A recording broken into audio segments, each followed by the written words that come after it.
1982 y aquí en Granada desde el año 1986. Estuvo en el juzgado de primera instancia y desde el año 2006 se encuentra en la sección quinta, en concreto con los temas de familia. Y como no tengo que deciros más porque creo que es suficientemente conocido de todos, doy la palabra a don José, a quien agradecemos su participación en la jornada. Bueno, buenos días a todos. En primer lugar, pues mi agradecimiento tanto al Ilustre Colegio de Abogados, al grupo de abogados de familia, al de abogados jóvenes y a la Asociación para la Custodia Compartida, que han sido los que me han invitado a participar en esta jornada, en la que, sin más preámbulos, voy a entrar a hablar sobre la jurisprudencia de la Audiencia Provincial sobre esta materia. Con carácter previo, y que aunque sea concretando un poco más lo que ya mis compañeros, tanto don Ángel Luis hace poco como ayer doña Ana Tárrago, dijeron, yo partiré de la base de la situación de normalidad de la custodia compartida según el Tribunal Supremo, que voy a hablar de la jurisprudencia del Tribunal Supremo sobre esta cuestión. Que ayer se citó la sentencia de 25 de mayo de 2012, pero ya con anterioridad está recogido en sentencias de 1 de octubre de 2010 y 7 de julio de 2011 y probablemente en alguna anterior que no haya yo recogido. En esta sentencia, sobre todo en la de 25 de mayo de 2012, se reitera específicamente que no es una medida excepcional, sino que debería considerarse la más normal, porque permite que sea efectivo el derecho de los hijos a relacionarse con ambos progenitores, aún en situaciones de crisis, siempre que ello sea posible y en tanto en cuanto lo sea. De modo que partimos de una situación de normalidad de la custodia compartida que debe ser. Y esto está recogido también en la propia exposición de motivos de la ley de 2005, en donde se decía que esto de la situación de normalidad es una posibilidad más del ejercicio de una de las facultades de la patria potestad por los progenitores. Lo que ocurre es que los condicionantes que luego se le ponen a la guarda y custodia compartida en el propio artículo 92, pues hacen que de ser una situación normal, pues no lo sea, pase a ser una situación excepcional. El artículo 92.8, que comienza hablando de la excepcionalidad de la custodia compartida, ha sido ya interpretado por la jurisprudencia del Tribunal Supremo en el sentido que ya han oído ustedes antes al anterior ponente. Lo normal es el convenio o el acuerdo a petición de uno y por excepción se aplica la custodia compartida. Excepcional no quiere decir de interpretación restrictiva, sino de supuesto que no es el supuesto normal.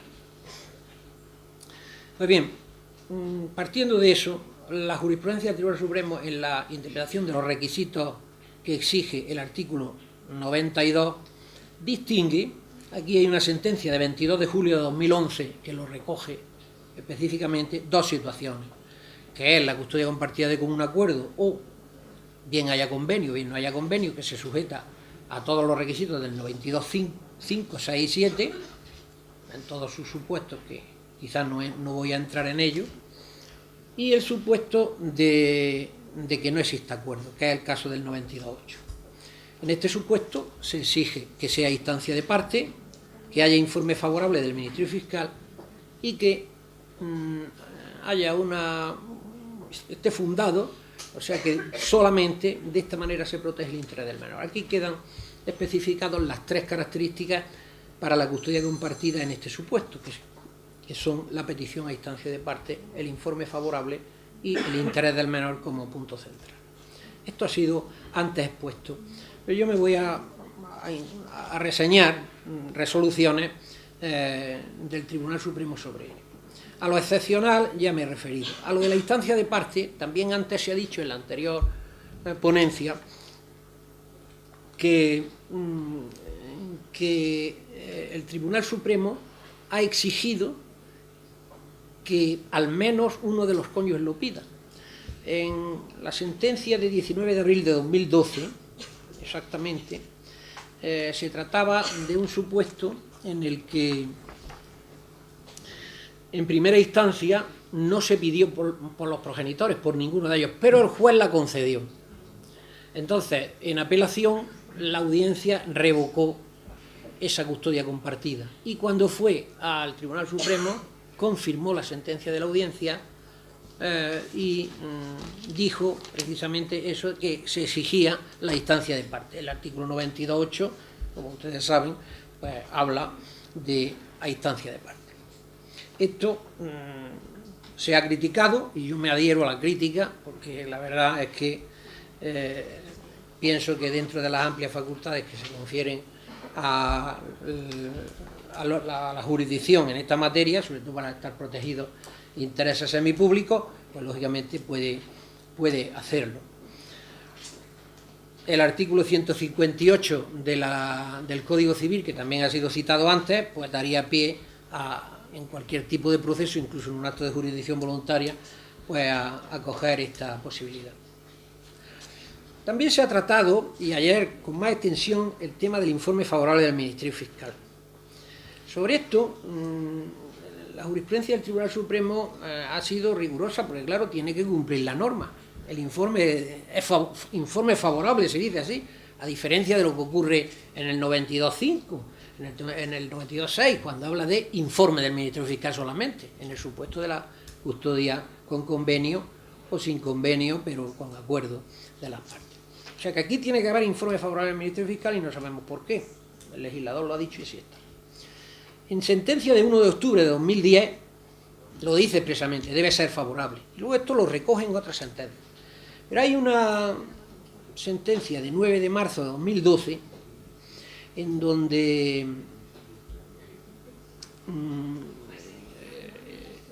esta sentencia de 9 de marzo la tengo yo aquí recogida, en donde se trata de una cuestión que ha sido objeto de planteamiento de cuestión de inconstitucionalidad ante el Tribunal Constitucional.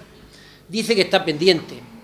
Yo he encontrado dos autos del Tribunal Supremo que se refieren a esta cuestión, porque hay más de una cuestión planteada, en los que se ha rechazado, pero no por razón de que tenga que ser informe favorable o no, sino porque ya habían llegado las partes a un acuerdo. Es decir, en un caso había habido un convenio y en otro, pues no sé qué tipo de acuerdo, se había dictado sentencia y se había resuelto la cuestión. Y entonces el Tribunal Supremo en esos autos pues ha dicho que, pues, uno es de 13 de febrero de 2012, este auto no se ha pronunciado. Pero existe pues pendiente ante el Tribunal Constitucional esta cuestión, y cuando se pronuncie pues ya veremos qué se hace sobre esto de informe favorable. Luego veremos el criterio que sigue nuestra sala en esta materia.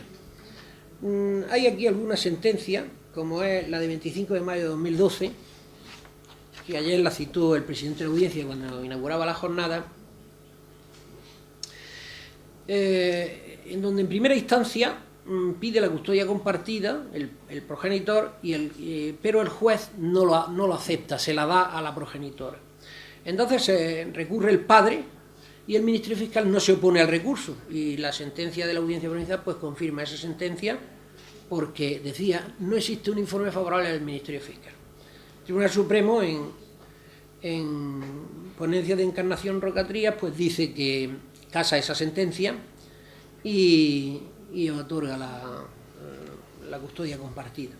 Entonces parece aquí no exigir ese informe favorable. Realmente informes favorables existían en los autos. Existía en primera instancia y luego el fiscal del Supremo porque también dijo que efectivamente pero en primera instancia no. Lo que pasa es que, claro, al casar la sentencia, porque no hay informe favorable del Ministerio Fiscal,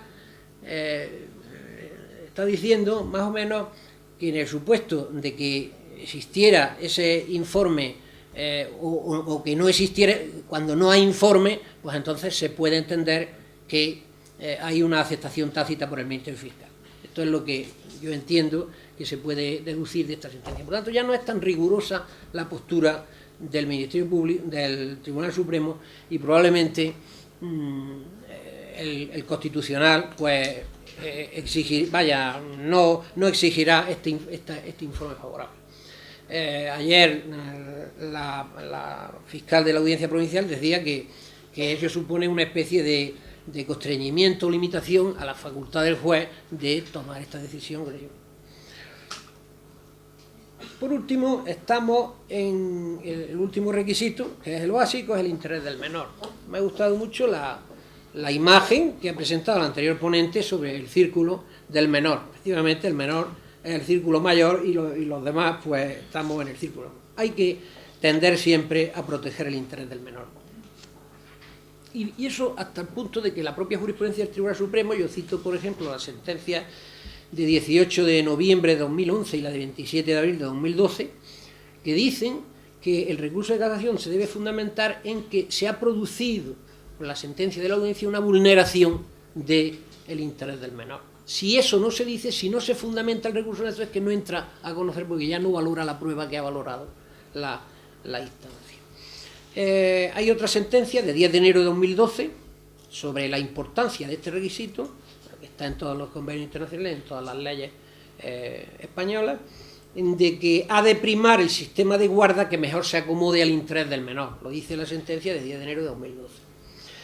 Y la sentencia de 9 de marzo de 2012 y en otras como la de 8 de octubre de 2009, la de 1 de octubre de 2010, la de 25 de mayo de 2012, es donde se establece la doctrina de la Sala sobre lo que se entiende por el interés del menor. Y habla incluso en su fundamento jurídico tercero, en esta que he citado antes, la de 9 de marzo de 2012, que luego después, la de 25 de mayo de 2012, también lo hace, ¿no? Doctrina de la Sala sobre la guardia y custodia compartida. Lo dice, habla de este informe favorable, en el supuesto del número 8, habla de los supuestos en que puede ser acogida la custodia compartida, y luego, y por lo que aquí nos interesa, en orden a este principio básico del interés del menor, establece los criterios que se han de valorar en la atribución de la guardia y custodia compartida. Y entonces cita, entre otros, los tomas del derecho comparado, dicen, la práctica anterior de los progenitores en sus relaciones con el menor, sus aptitudes personales, los deseos de los menores, número de hijos, cumplimiento por parte de los progenitores de sus deberes en relación con los hijos, el respeto mutuo en sus relaciones personales y con otras personas que convivan en el hogar familiar, los acuerdos de los progenitores, la ubicación de sus respectivos domicilios, horarios, actividades de uno y otro, informes exigidos legalmente y demás supuestos. Estos son los criterios que han de valorarse para determinar cuál es el interés del menor. El panorama es muy amplio y de la prueba, de lo que se practique en la prueba, pues se podrá determinar cuál es el interés del menor. Bien, en el tema de la conflictividad entre los cónyuges ya se ha dicho antes, y se ha citado si no la sentencia, pero se ha citado el contenido del 22 de julio de 2011, cuando hablaba de que era irrelevante que haya conflictividad entre los progenitores. Lo importante es que esa conflictividad no pase a los menores. Si pasa, entonces ya sí le afecta y entonces esa conflictividad hay que tenerla en cuenta. Eso es lógico, ¿no? Bien, este es el panorama que yo quería exponer sobre la jurisprudencia del Tribunal Supremo. Y ahora pues voy a pasar a hablar de los criterios que sigue la Sala brevemente sobre el particular.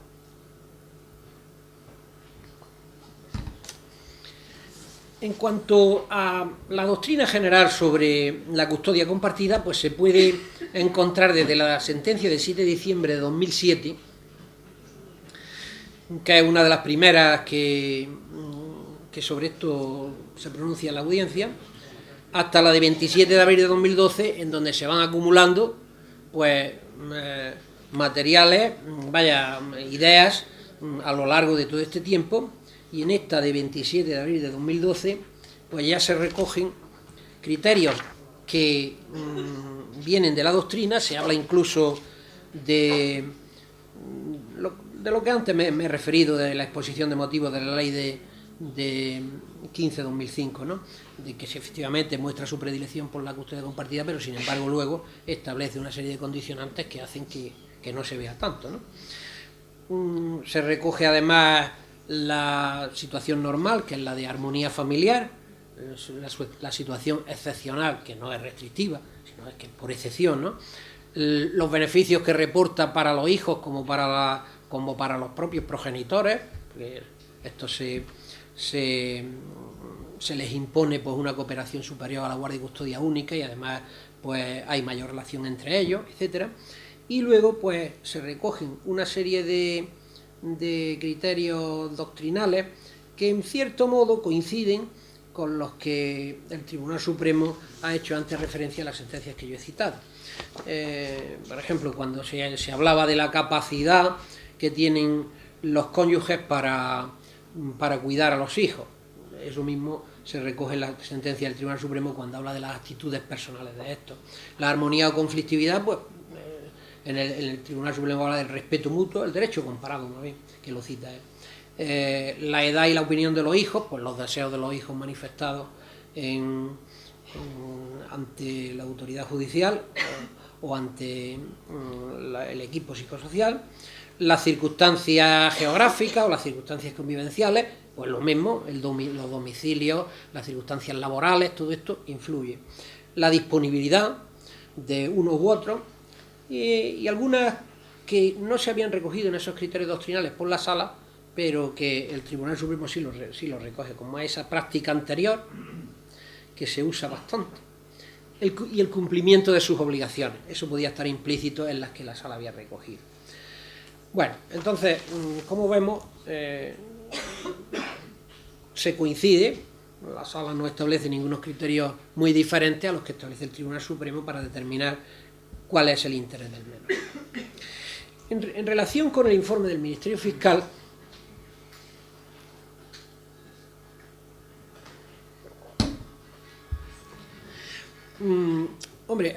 probablemente aquí no nos encontremos como en la situación de Asturias, donde hay sitios donde no va el Ministerio Fiscal, pero bueno, yo creo que aquí sí va el Ministerio Fiscal a todos estos casos.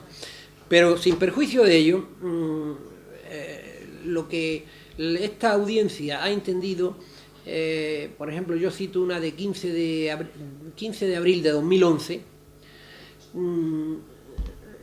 en la exigencia de este informe favorable, es que con el mismo criterio que decía don Ángel Luis antes, con el mismo criterio, cuando no se opone el Ministerio Fiscal, se entiende que hay una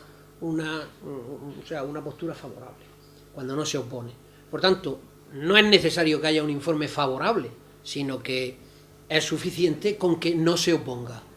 También, en ciertos casos, cuando no se ha otorgado la custodia compartida en primera instancia y no ha recurrido la sentencia, porque en segunda instancia normalmente no contesta el recurso, o si contesta, pues pide que se confirme la sentencia, en esos casos se entiende que hay informe contrario a la custodia compartida.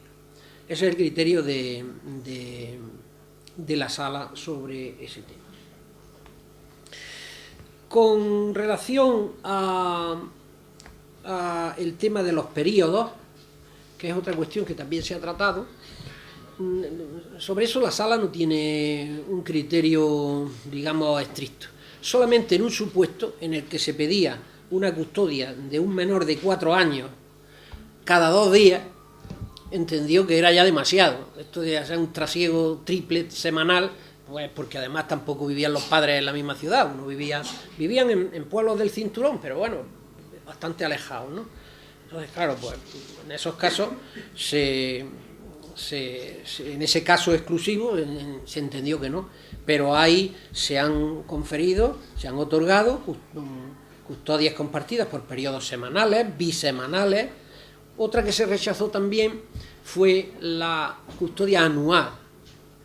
Esa fue una sentencia de 4 de febrero de 2012. A ver si yo lo encuentro por aquí. 4 de febrero de 2012, sí, esto.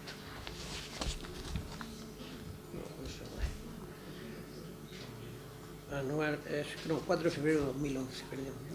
La sentencia de 4 de febrero de 2011. Bueno, no sé si lo voy a encontrar por aquí.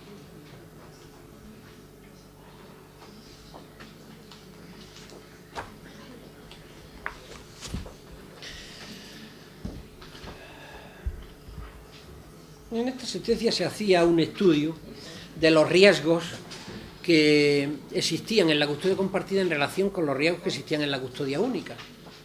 Por eso es interesante. Y entonces, pues se vio que no había muchos mayores riesgos en la custodia compartida que en la custodia única.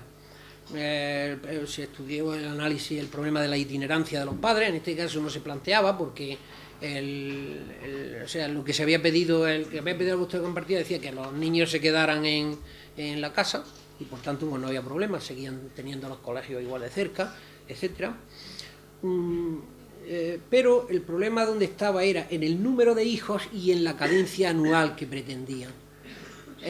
Además también tendría un problema con las estancias, comunicaciones y estancias, porque claro, eran 4 hijos que eran de edades comprendidas entre 5 y 13 años. En aquel momento se valoró la situación de los progenitores cuando no tenían la custodia ellos, es decir, durante el año que no tenían la custodia, pues entonces la madre no tenía sitio para ir, no tendría que haberse alquilado uno. El padre pues se había marchado de casa y entonces tenía un apartamentito pequeño, es decir, que incluso las estancias estas de fines de semana normalizadas que se llaman, es que no tenía sitio para tener los niños. Entonces era un problema serio ese. Y sobre todo la alternancia anual. Pues claro, todos los peligros que tiene la custodia única, como esto de la sensación de abandono, los conflictos de lealtades, etcétera, etcétera, pues existían lo mismo que en la custodia única. Y por eso pues se decidió mantener la custodia en la madre, con un régimen de visita bastante amplio, que no lo voy a decir ahora, pues que en cierto modo pues compensaba esta ausencia, ¿no? Que no era tanto, ¿no? Porque vivían sí en la misma ciudad, en esta ciudad, y hay que tener en cuenta que en los regímenes de custodia única, pues si hay un régimen de visita generoso, el progenitor está un tiempo bastante amplio con sus menores hijos, si quiere de verdad atenderlos con la responsabilidad que exige la paternidad, pues puede hacerlo, ¿no? Los autores hablan de un 35% de tiempo que tiene el progenitor que no tiene la custodia sobre el que tiene atribuida la custodia exclusiva. Por tanto, pues tampoco es tanto.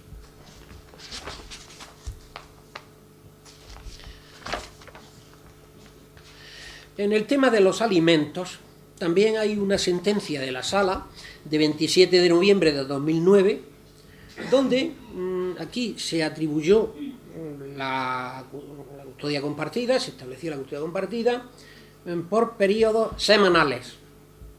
Y entonces se pidieron alimentos por parte de la progenitora, en este caso.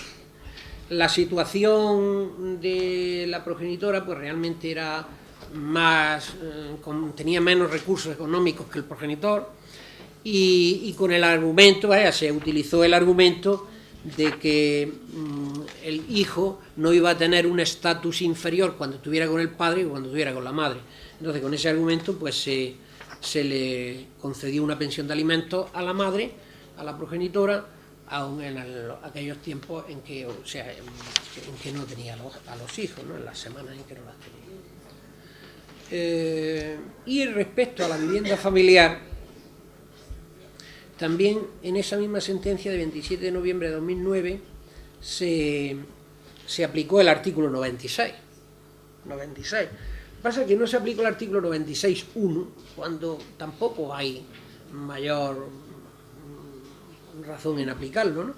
En este caso la vivienda familiar se le atribuyó a la madre porque tenía, o sea, era el interés más necesitado de protección, no solamente por su ingreso, sus recursos económicos, sino incluso porque carecía de vivienda. Y la conflictividad, pues también hemos hecho referencia a ello en la sentencia de 18 de febrero de 2011. En esta sentencia, el padre, era una modificación de medida, el padre interesó la custodia compartida y el juzgado no se la concedió. La audiencia provincial confirmó la sentencia porque la pedía por semana o por quincena, pero vivían en ciudades diferentes o en localidades diferentes. Los menores se oponían a ella, que eran ya menores de cierta edad. La disponibilidad del padre era muy inferior a la de la madre. La madre trabajaba únicamente por la mañana, mientras que el padre trabajaba por la mañana y por la tarde. Entonces eso suponía una dificultad. Y luego además había otra razón, y era que el padre era un incumplidor del régimen de visitas. Evidentemente no era por su voluntad, es que como trabajaba por la mañana y por la tarde, pues los días que tenía que recoger al niño por la tarde, pues no, entre semana, ¿no? Pues no podía, ¿no? Y claro, existía, había conflictividad también entre los progenitores. En este caso, pues no se accedió a esta custodia compartida. Bien, yo creo que este es el panorama de... Otra cuestión que también hemos resuelto en algún caso fue la custodia compartida en los casos de patria potestad rehabilitada. En este no se dio lugar a la custodia compartida, a pesar de que el Código Civil pues dice que la custodia en la patria potestad rehabilitada tendrán ambos padres, ambos progenitores, pero en este caso es que había habido una separación anterior donde se le había otorgado la custodia a la madre de este menor, y entonces pues claro, al no decir la sentencia de incapacitación nada al respecto, pues entonces preferimos mantener el estatus que ya tenía el hijo. Bien, esto es el panorama sobre los supuestos que se ha pronunciado la sala en todos estos casos. No sé yo si referirnos específicamente a casos en los que se ha denegado la custodia compartida y se ha confirmado. Hay muchos más que se ha denegado que se ha otorgado. Pero en fin, quizás en los últimos tiempos hay una tendencia a otorgarla más, posiblemente porque a lo mejor los progenitores, los padres, generalmente la pide el padre. Eso es en todos los supuestos, ¿no? Pero quizás los padres pues han tomado conciencia de sus obligaciones y esto me parece magnífico, ¿no? Pues voy a empezar por la primera, esto brevemente, para tampoco alargar mucho el tiempo de exposición. En la sentencia de 7 de diciembre de 2007 la pidió el padre, el juzgado la niega y lo confirmó la audiencia, ¿no? La razón fundamental era que uno vivía en Granada y otro vivía en Jaén. Entonces, claro, es que es muy difícil, pues por las razones. La anual, pues no nos parece bien, y luego la que sea de menos edad, pues interfiere en los estudios de los hijos. Esto no es posible. Otra después, de 22 de febrero de 2008, también la pidió el padre, el juzgado la otorgó y la sentencia la negó, revocó la sentencia.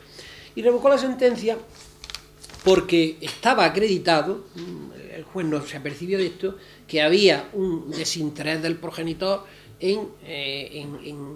digamos, en el desarrollo, en la evolución, en la situación de sus hijos. Por ejemplo, pues no se interesaba por el tema del colegio. El colegio era la madre la que asistía a las reuniones, estaba preocupado de los hijos, no pagaba la pensión de alimentos. La madre tuvo que ponerle varias ejecuciones para esto.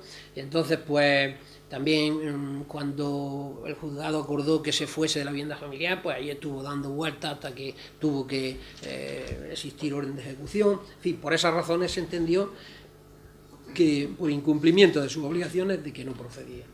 En la de 11 de julio de 2008, lo mismo, el padre la pide y fue denegada tanto por el juzgado como por la audiencia, porque aquí había informe psicosocial, el informe psicosocial era negativo. Y se fundamentaba en que la madre se implicaba más en la educación y el cuidado de los hijos, tenía una mayor cobertura familiar, el contexto laboral del trabajo también era el del padre peor que el de la madre, la nula comunicación entre los hijos, y luego además, como se estableció un régimen de visitas pues normal en principio, pero con seguimiento, para que en el plazo de, pues no recuerdo si eran 6 meses o un año, se viese cómo evolucionaba la cosa para ver si se cambiaba, pues entonces se mantuvo esta sentencia, esta custodia única. En la de 14 de mayo de 2010, pues también igualmente se denegó por el juzgado y por la sala. El Ministerio Fiscal no recurrió en este caso y pidió la confirmación de la sentencia de la sala, lo cual equivale también a ese informe negativo, a pesar de que parece que el Supremo ahora pues mantiene otra tesis diferente, ¿no? O se puede deducir que hay otra tesis diferente. Sin embargo, estamos hablando de una sentencia de mayo de 2010. En este caso no había dictamen de especialistas, se dio también un amplio régimen de visitas y la edad de la menor, que tenía menos de 4 años, pues no se vio muy favorable. En la de 4 de febrero de 2011, pues era por esto, porque era anual, eran 4 hijos, esta que citaba anteriormente, esta era imposible. La de la cadencia de 2 días, pues no voy a insistir en ella. Y la de esta de que se oponían los menores y el padre trabajaba todo el día, todo esto también le he dicho antes. Últimamente, pues el 27 de enero de 2012 y 9 de marzo de 2012 también se ha denegado por la oposición del Ministerio Fiscal, por los informes psicosociales negativos y porque habían estado con la madre los niños desde su nacimiento. Llevaban varios años, 6 o 7 años, residían además en localidades distintas. Estas son las que se ha denegado. Por ejemplo, pero se han conferido en estos 3 o 4 supuestos.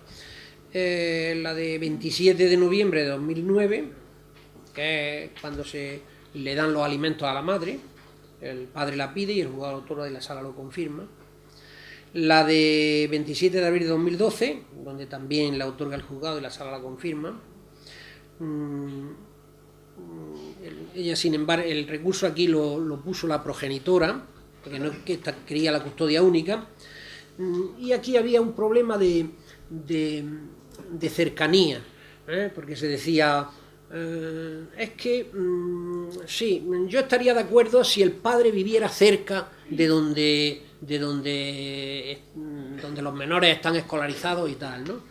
Y bueno, aquí lo que se dijo por la sala, que ese era un condicionante que existía, pero que eso no influía grandemente en el otorgamiento de la custodia compartida, porque ya se vería en ejecución de sentencias si eso le afectaba o no le afectaba. Pero que vaya, que el padre, los hijos estén en un colegio en el Camino de Ronda y el padre se vaya a vivir, pues yo que sé, al Zaidín, pues tampoco es una cosa. En cualquiera de nosotros pues tiene su hijo, sus nietos, pues a una distancia considerable de eso. Y otra cuestión que se planteó aquí, decía la madre, era que el hijo no quería, tenía 2 hijos en este caso.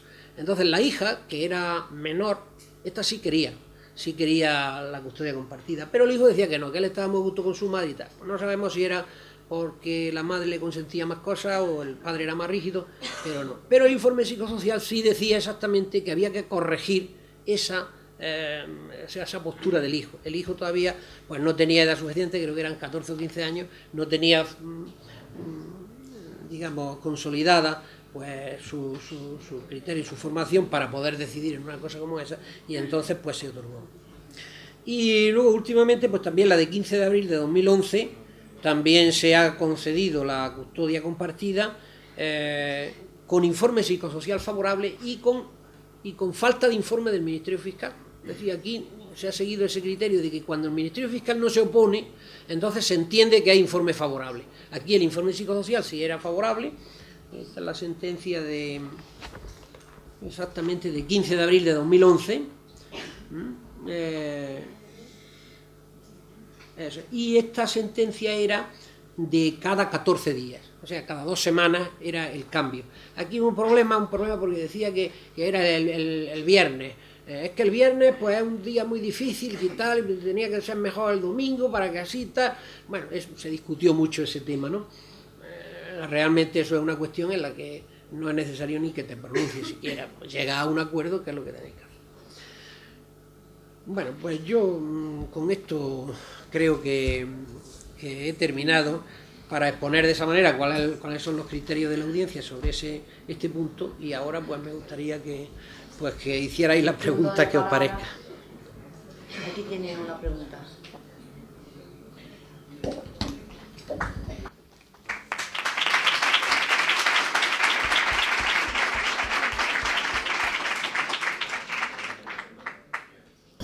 Tiene la palabra. Sí, muchas gracias, compañera, y muchas gracias por su exposición, que nos ha ilustrado bastante. Adiós. Yo quería preguntarle por el criterio de la SAS en cuanto a la corta edad del menor como impedimento para la custodia compartida. No hay. Solamente el único impedimento que hay es el que impone la naturaleza de las cosas. Hasta ahora, ¿no? La naturaleza de las cosas. Es decir, que hay momentos en que no puede ser, porque es así. ¿Hay un criterio sobre una edad mínima para...? No, mira, el problema se plantea, por ejemplo, con la pernocta también. Otro problema que se plantea. Bueno, en la pernocta ya hemos dicho que de 3 años para arriba, por supuesto, pero es que de 3 años para abajo también. Y se ha concedido, por ejemplo, en poco más de año y medio, se ha concedido pernocta. No sé, y probablemente como estamos bajando los niveles, pues yo creo que la próxima pues será incluso menor, ¿no? Porque hoy en día los padres pues también, pues no sé, pueden pernoctar porque tienen capacidad para realizar todas esas actividades. Sí, quería preguntar. No hace mucho en Barcelona planteé yo esa cuestión de una menor de 8 meses donde se planteaba por parte del fiscal y por parte de la letrada de la madre de que la niña era demasiado pequeña para que pasara a dormir con el padre, ¿no? Y que se estableciera un régimen progresivo, y el fiscal lo admitió. Y yo argumenté, y a ver qué opina usted sobre el argumento que utilizan, por ejemplo, los médicos pediatras o la Asociación Nacional de Pediatría, cuando afirman que eso sería tanto como cuando nace un menor en un hospital, el matrón o la matrona le diga a la madre: oiga, usted no se puede llevar a la niña a casa, porque la niña acaba de nacer, no está acostumbrada a estar fuera del útero materno, y se la va a llevar poquito a poco. O por ejemplo, como dicen algunos especialistas en educación en los Estados Unidos, que cuando un menor empieza a ir al colegio o a una guardería, un contexto distinto al que estaba acostumbrado, los típicos casos de los niños cuando empiezan a ir al colegio, que patalean, no conocen a los profesores o las profesoras, y en el colegio se le diga a los padres: no, mire ustedes no pueden traer al niño al colegio de esta manera, tienen que traerlo un día, media horita, y estar con ellos, otro día vamos allá haciéndolo progresivamente. Entonces, con ese criterio parece ser que se convenció el juez y el fiscal de que efectivamente el régimen progresivo no tiene ningún fundamento ni científico, pero sobre todo de sentido común. Es que no tiene ningún sentido común. ¿Qué opina usted al respecto? Yo es que no tengo inconveniente, es decir, cuando no lo exija la naturaleza de las cosas, si el padre tiene la misma capacidad que la madre, mi opinión es que puede estar con el padre, lo mismo la pernocta, me da igual. Pues va a depender si estamos aguantando al niño o no. Eso. Claro, eso es lo que exige la naturaleza de las cosas, entre otras cosas. Vale. El niño en el biberón, y ponte que yo, hombre, yo canto también eso, pero vamos, pues al niño le damos el sacaleche a la madre para que meta. Es que es una cuestión así de clara. Entonces, no, cosa que la naturaleza de las cosas en algún momento exigirá una cosa y otra. Entonces, esa teoría pues son optativas. Yo creo que cada caso es el mundo. Si el niño no está parece un niño pues no hay problema, porque vendrá el biberón igual con el padre y con la madre, pero si no, habrá que ver. Un niño con 8 meses me parece a mí que ya, no sé, hay niños que están con la lactancia hasta edades más superiores, pero hoy en día, sí, no, pero hoy en día que generalmente la mujer está incorporada al mundo laboral, pues vaya, es que desde los 6 meses, desde antes, pues yo mi experiencia es esa, que puede haber algún caso puntual en donde estas materias son siempre de casos concretos. Vaya, el Tribunal Supremo lo tiene dicho muchas veces, ¿no? Porque, claro, se alega para fundamentar un recurso de casación la jurisprudencia contradictoria de la audiencia provincial y está diciendo: señores, que esto no es así, que el juez cuando trata de la custodia compartida se está refiriendo a un caso concreto, a este, y por tanto no está aplicando la norma en ese caso, sino está aplicando, digamos, las pruebas, los hechos que hay, ¿no? Y por tanto no ha admitido el recurso de casación en esos supuestos. Son casos particulares. Entonces puede ser un caso particular, un niño de 8 meses, que a lo mejor la naturaleza de las cosas imponga que continúe con la lactancia materna, ¿no? Pero que no es lo normal eso. ¿Qué tiene una pregunta? Venga. Yo soy pareja de hecho siempre, y quizás sea la primera custodia compartida de hecho que ha habido en Granada. Mi niña va a cumplir 20 años dentro de poco. Pero siempre me he planteado, ya creamos una asociación por la custodia compartida hace muchos años, me he planteado la necesidad legal, jurídica y pedagógica también de hacer pasar por los tribunales el tema de la separación que ya haya conseguido, de mutuo acuerdo con la madre, la semana de cambio la niña, la necesidad de vivir juntas en el mismo pueblo, cerca, el mismo colegio, el mantenimiento de las necesidades básicas del niño por encima de todo. Pero se me planteó hace muchos años el pasar por el tribunal, aquí en Granada, que me correspondía, y que el tribunal diera el visto bueno a ese acuerdo de custodia compartida que teníamos entre una mujer y yo, para hacer también pedagogía del hecho y a nivel social yo creo que es importante. Nunca se me ocurrió a nivel práctico hacerlo, porque mi temor de los tribunales de familia de Granada era evidente, ¿no? Veía las sentencias que estaban dándose, que siguen dándose aquí en la provincia de Granada, y mi temor ante el hecho de que un juez pudiera quitarme lo que de hecho tenía, que era un buen acuerdo razonable, y mi hija contenta, satisfecha de cambiar todas las semanas, los viernes de casa a casa, 15 días de vacaciones con el padre, 15 días con su madre, en fin, todas esas cosas. Me planteo el tema de las parejas de hecho, por ejemplo, el tema de situaciones un poco, ahora se dan incluso parejas de hecho o no de hecho matrimoniales, homosexuales, en aquellas situaciones en que hay márgenes o están en el borde de la ley o la sociedad no está todavía aceptada o adaptada a esos cambios. ¿Cuál es el criterio de la audiencia granadina? ¿Seguir un criterio adaptándose a la realidad de los hechos y dando por bueno y por legal, por lo tanto, y darle fiabilidad jurídica a acuerdos que son razonables, evidentes y manifiestos y con años de prueba? ¿O se sigue el criterio mecánico de darle prioridad a lo que diga la mujer? Yo creo que la ley en ese aspecto está muy clara, ¿no? Aunque lo dice en sede matrimonial, pero esto puede aplicarse también a sede no matrimonial, parejas de hecho, por ejemplo. Y lo dice, primero, acuerdo de los cónyuges. ¿Quién sabe mejor cómo ese niño se va a desarrollar y quién quiere más a ese niño que sus padres? Eso es que es una cosa lógica. Yo creo que no hay ningún temor a que el tribunal en esos casos vaya a rechazar un convenio que a lo mejor llevaba ya 2, 3, 4, 5 años, o lo que fuese vigente. Yo lo veo, eso, casi ilógico por parte de ese tribunal. Yo pienso que en la sala no se daría lugar a una cosa de esa. A modificar. ¿En la audiencia se ha dado o en alguna sala de Granada se ha dado algún caso parecido? Porque aquí yo tenga conocimiento. Lo pregunté al equipo psicosocial, que eran conocidos míos, y digo, ¿es conveniente que pase yo por aquí y haga un registro oficial de solicitud de que se sentencie, digamos? Y me dijeron, sí, conveniente desde el punto de vista jurídico es sí, para evitar problemas en el futuro y denuncia y demanda y cosas de esas, pero no lo hagas porque te la juegas. En sede matrimonial, ya sabemos que la custodia compartida convenida del 92.5, etcétera, pues puede ser incluso modificada, pues lo mismo que las medidas del convenio, ¿no? El 92.5 te dice: el juez, al acordar la guarda conjunta y tras fundamentar su resolución, adoptará las cautelas procedentes para el eficaz cumplimiento del régimen de guarda establecido, procurando no separar a los hermanos, ¿no? Y ya está. Y te dice en el número 7 los supuestos en que no procede la guarda conjunta. Casos que... Entonces, fuera de estos casos, legalmente, a mí me parecía ilógico, totalmente ilógico, que una custodia compartida, que se haya venido desarrollando a lo largo de varios años, como en su caso, vaya a ser modificada por el juzgado y por la sala, por supuesto que no. Si no hay ninguna razón, si funciona bien, ¿para qué la vamos a cambiar? No. Los que tienen la guarda, según el 154, son los padres, no es el juez.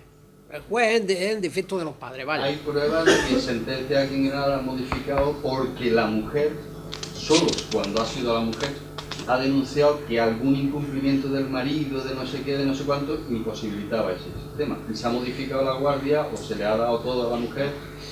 Pues sí, no lo dudo, pero en fin, todo el mundo se equivoca. Y si ha sido la sala, pues también a lo mejor no me he equivocado nosotros. Pero que yo considero ilógico que haya una modificación en el caso que usted plantea, el caso específico, ¿no? No, esto no se daría lugar.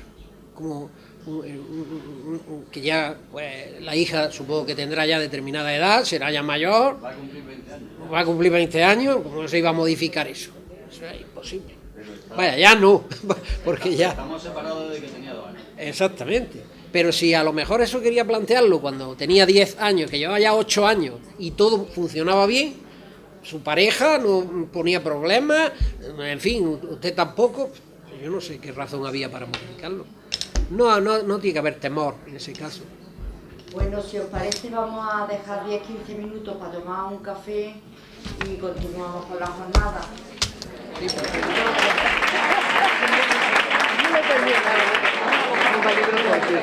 Que me lo diga.